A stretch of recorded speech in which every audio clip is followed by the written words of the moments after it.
Калісьці звычныя хлопчык і дзяўчынка з аднаго двара, а сёння муж і жонка. Гамельчане Дмітрый і Надзея Слесаравы кажуць, у дзяцінстве яны адзін аднаго не заўважалі, а ў юнацтве закахаліся і ў 2015 годзе сталі сям'ёй. А ты будешь помогать или нет? Я девочка. А на рыбалку кто со мной пойдет? Паша. Сёння іх сям'я цэлая каманда. 2 сыночкі і любая дачушка, а яшчэ кошка Соня і папугай Хіпі. У гэтым доме пануе сапраўднае шчасце. В 2015 году у нас появился первый сын. В 2018 году Варя у нас дочь появилась. Долго решались на 3-го ребенка.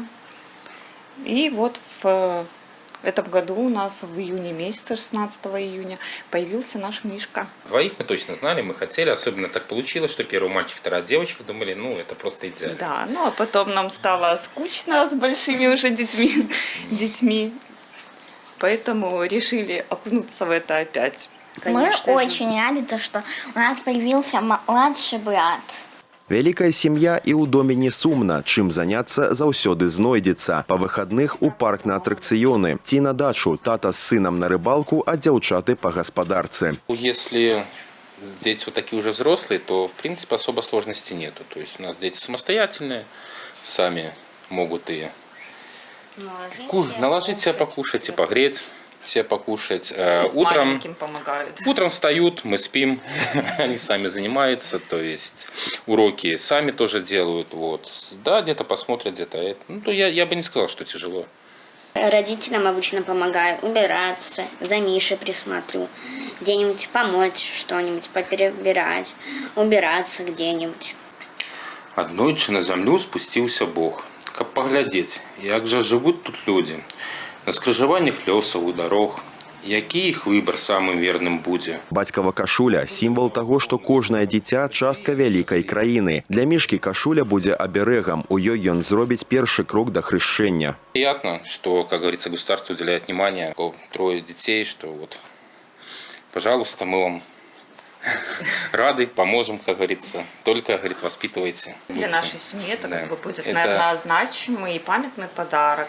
Хотелось бы, чтобы дети запомнили эту память и помнили, где они родились. Крестить мы будем, конечно же, в этой рубахе.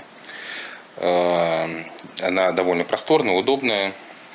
Вот. Ну и, как говорится, память. Слесаравы толькі адна з больш як 40 сем'яў в обласці, якія атрымалі бацькаву кашулю ў гэтым годзе. Праект «Трэці бацькаў», ініцыяваны беларускай партыяй «Белая Русь», стартаваў 1 чэрвеня ў Дзень абароны дзяцей і ахапіў ужо амаль усе раёны Гомельшчыны. Акцыя прымеркавана да года беларускай жанчыны і падкрэслівае каштоўнасць шматдзетнасці. Многодетная семья в нашей стране – это эталон и приоритет. Государство и общество, в частности партия «Белая Русь», стоят плечом к плечу с родителями, обеспечивая им всестороннюю поддержку и уверенность в завтрашнем дне.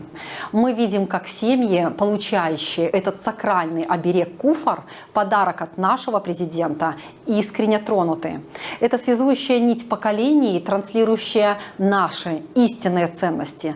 Заботу о демографии, любовь к родной земле, к нашим традициям. Такія праекты яшчэ раз падкрэсліваюць, што дзеці для нашай краіны не проста шчасце ў кожным доме, яны частка вялікай беларускай сям'і. Дар'я Дрожжа, Михаил Синицын, Валерий Гапанько, тэлерадыёкампанія «Гомель».